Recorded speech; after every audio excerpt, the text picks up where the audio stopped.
I'm Teisha with Shalom TV's news update for Friday, September the 27th, 2013. Palestinian Authority President Mahmoud Abbas addressed the UN General Assembly yesterday afternoon, where he said that the Palestinian Authority was determined to reach a permanent deal with Israel that would establish a Palestinian state with East Jerusalem as its capital on, quote, all of the Palestinian lands occupied in 1967, and with the resolution of the issue of the Palestinian refugees.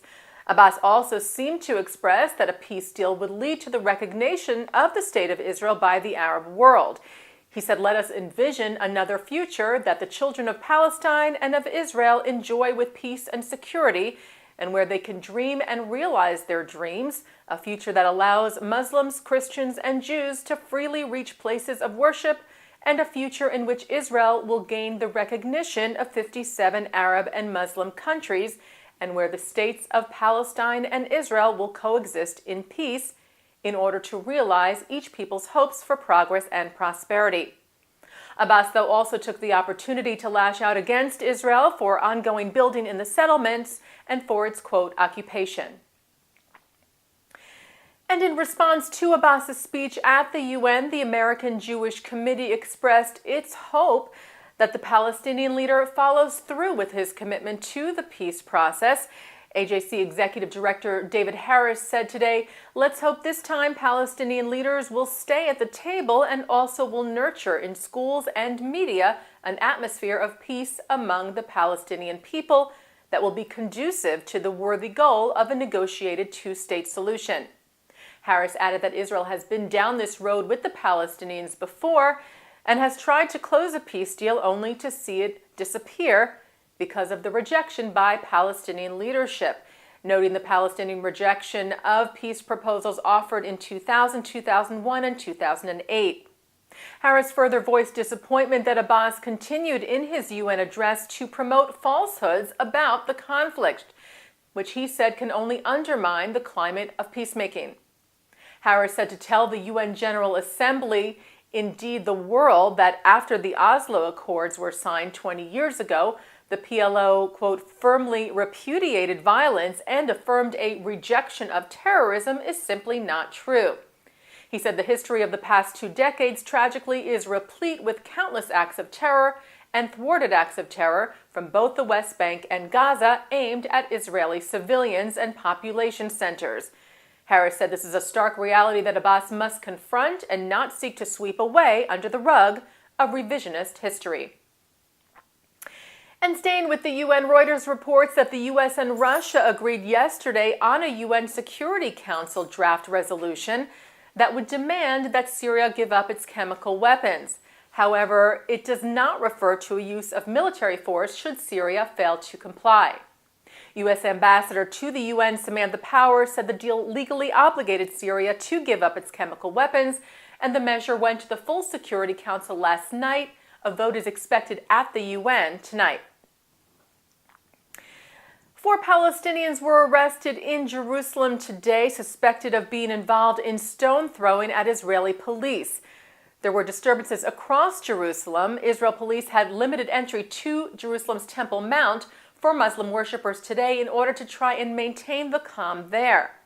However, Palestinian youths threw rocks at police at the Damascus Gate near the Rockefeller Museum north of the Old City Walls and in an area south of the Old City Walls, as well as in the Ras Al Amud neighborhood in southeast Jerusalem. But there were no reports of rioting near the Temple Mount.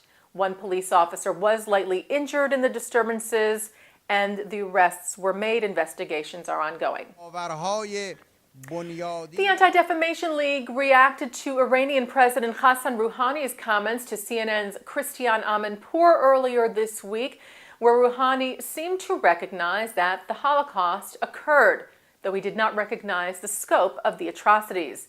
The ADL said it was about time that an Iranian leader recognized the crimes of the Nazi era, but said Rouhani's remarks were minimized by his gratuitous swipe at the survivors.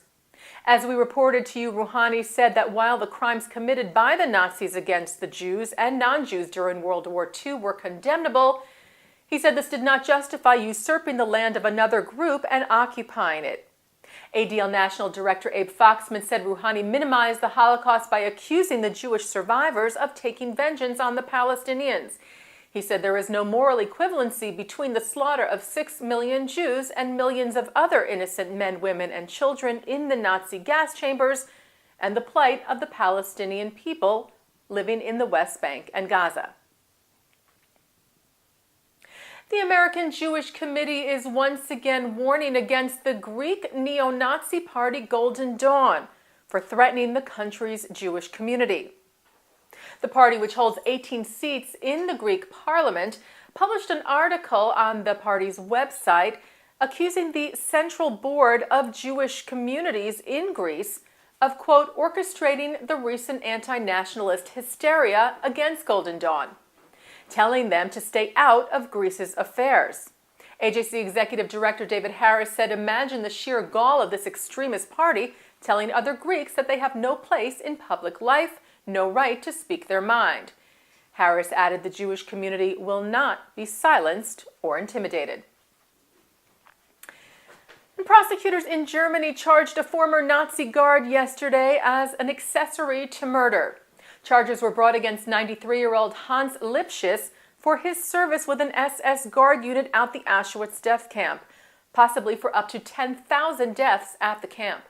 Lipschitz has admitted to serving with the unit, but maintains that he was simply a cook and was not involved in any killing. Lipschitz was deported to Germany back in 1982 from the United States after it was found that he had lied about his Nazi past. And during deportation proceedings, the Justice Department alleged that as a corporal at Auschwitz, Lipschitz had, quote, ordered, incited, assisted, or otherwise participated in the persecution of persons because of their race, religion, national origin, or political opinion. Lipschitz was arrested in May of this year, a move that was welcomed by the Simon Wiesenthal Center, which had placed him fourth on its list of most wanted Nazi war criminals. Wiesenthal Center's Jerusalem director, Dr. Ephraim Zuroff, had said that Lipschitz's arrest is a welcome first step in what we hope will be a large number of successful legal measures taken by the German judicial authorities against death camp personnel and those who served in the Eisengruppen, which was the mobile killing units, which together murdered more than 3 million Jews during the Holocaust. And a historic gathering of at least 60 members of Israel's Knesset will convene at the beginning of the year at the Nazi death camp of Auschwitz-Birkenau to mark International Holocaust Remembrance Day. On January the 27th of 2014, the largest ever delegation of Knesset members will join Holocaust survivors, including Nobel Peace Prize winner Elie Wiesel, at the site for a gathering on combating anti-Semitism and also preserving the death camps. That date will also mark the 69th anniversary of the liberation of Auschwitz-Birkenau by the Soviet Army and Allied troops in 1945.